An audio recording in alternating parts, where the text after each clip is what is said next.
At ito ang nangyari sa akin habang binabaybay ko ang kahabaan ng EDSA pauwi sa bandang northbound lane bago magkamuning flyover.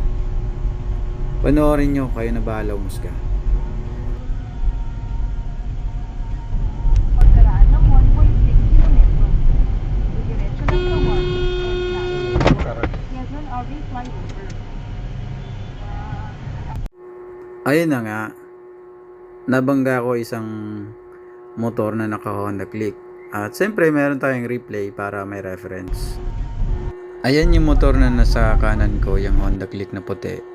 Kung mapapansin nyo, pilit niyang mag-cut ng lane sa first lane, which is yung first lane namin is fast lane.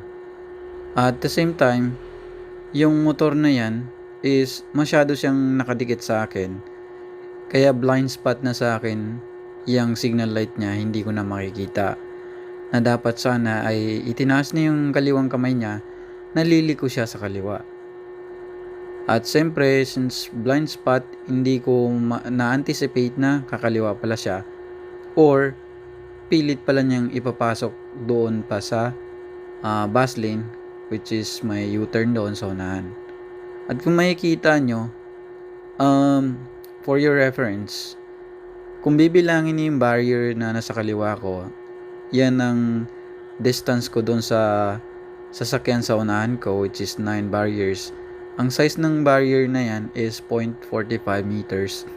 Ang total nung distance ko doon sa sasakyan sa unahan ko is 4 meters. Which is enough siya pagka pumreno siya bigla, kaya kong pumreno na hindi ko siya masasalpok. Pero sa kaso na to, since pumasok tong motor na to ng biglaan, kahit magminor yung motor na yan, masasalpok ko talaga siya kahit pumreno ako. Sinubukan ko na ring diinan yung preno na sagad.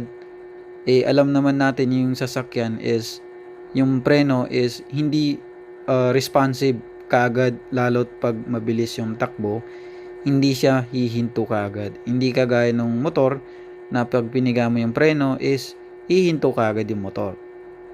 Ngayon kung mapapansin nyo, yung motor na yan, imbes na mauna siya sa akin, dapat pinauna na lang niya ako, pinadiretso, bago siya